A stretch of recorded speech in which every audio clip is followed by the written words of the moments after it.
spicy YY anh lâu ấy ắng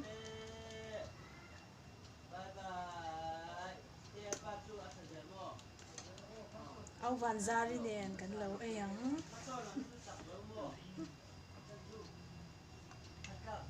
đồ giặt bẩn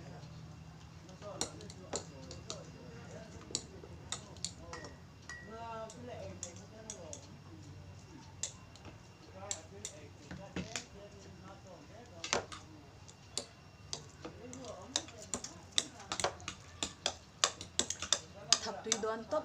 hey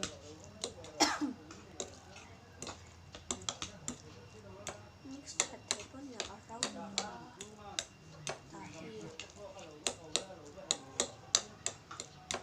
spicy noodles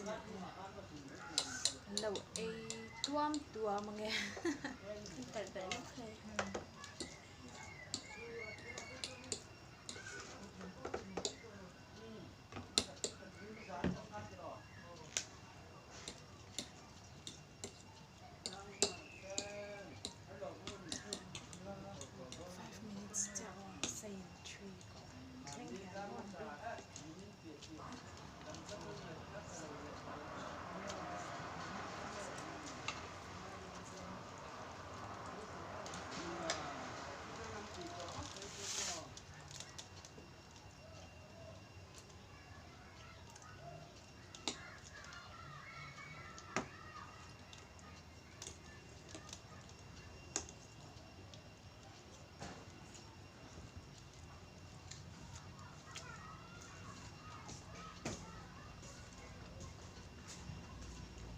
liên tục ai thấy phan làm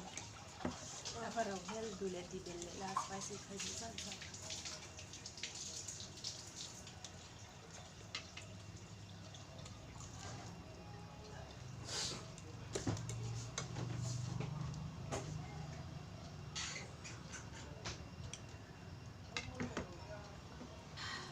mùi sát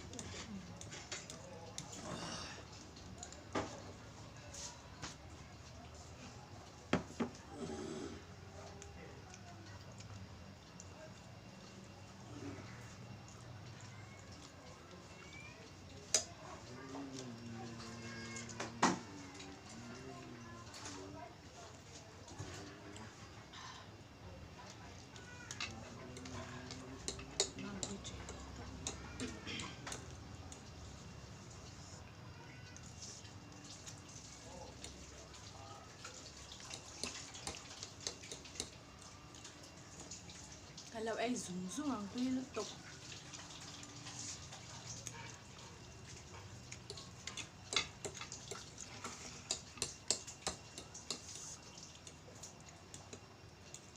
thằng tuy to không mày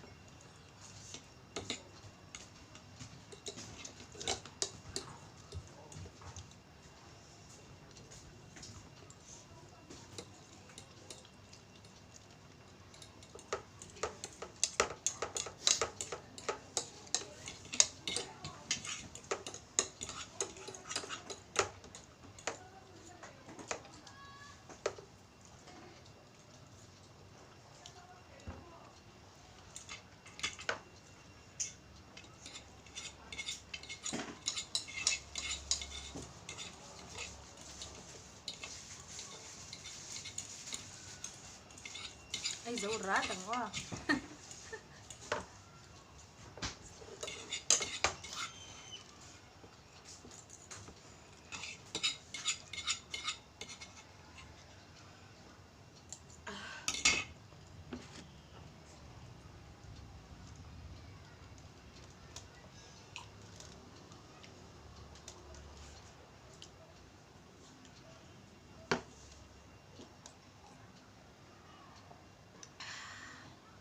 tuy khóc mấy like and subscribe bye